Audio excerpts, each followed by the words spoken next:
గురుగారు, నవగ్రహ దోష నివారణలో భాగంగా శనిగ్రహ దోష నివారణ ఎలా చేసుకోవాలి? శని గ్రహాన్ని సంతృప్తిపరిచి ఆ దోషాన్ని పోగొట్టుకోవాలి అంటే శని కవచాన్ని ప్రతినిత్యము పారాయణ చేయటం ఒక సాధన. శని కవచాన్ని ప్రతినిత్యము పారాయణ చేయటం కుదరదు అంటే హనుమాన్ చాలీసా పారాయణ అతి సులభమైన మార్గం.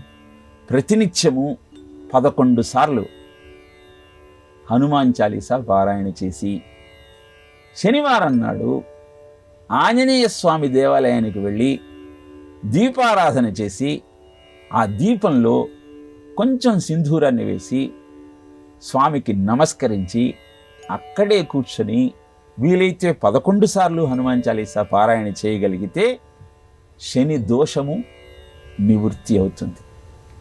వెంకటేశ్వర స్వామి ఆరాధన చేస్తూ వెంకటేశ్వర సుప్రభాతాన్ని వినగలిగితే, చెప్పుకోగలిగితే అద్భుతమైనటువంటి రక్షణ నీకు సిద్ధిస్తుంది.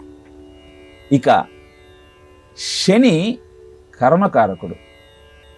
సేవా భావన నీలో ఉండి అందరికీ సేవ చెయ్యాలన్న ఆలోచన నీలో ప్రబలితే, దాన్ని నువ్వు ఆచరణలో పెట్టుకోగలిగితే శని దోషము నివృత్తి అవుతుంది.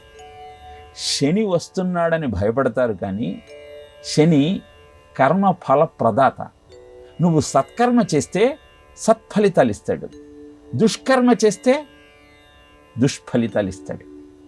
మనమంతా ఎందుకు భయపడతాం అంటే మనందరికీ తెలుసు, మనం చేసే పుణ్యకర్మల కంటే పాపకర్మలే ఎక్కువగా ఉంటాయి కనుక. అందుకే ఆ దోషాన్ని నివారణ చేయటం కోసం సేవాభావాన్ని పెంపొందించుకుంటూ, నీ అహంకారాన్ని తగ్గించుకుంటూ, సేవకుడికి అభిప్రాయమే కానీ అధికారం ఉండదు అన్న సత్యాన్ని గుర్తిస్తూ నీవు శని క్షేత్రంలో శనికి తైలాభిషేకం చేయగలిగితే నీ శని దోషం నివృత్తి అవుతుంది. శని బాధ ఎక్కువగా ఉండదు. ముఖ్యంగా ఈ సంవత్సరం విశ్వావసునామ సంవత్సరంలో మేషరాశి వారికి ఏలినాటి శని అని, మీనరాశి వారికి జన్మంలో శని ఉందని చాలా భయపడుతూ బాధపడుతూ ఏం చెయ్యాలో ఆలోచిస్తూ ఉంటారు. వారందరికీ ఈ శని దోష నివారణ ఉపాయం అద్భుతంగా పనిచేస్తుంది కనుక అలా శని దోషాన్ని పోగొట్టుకునే ప్రయత్నం చేయాలి.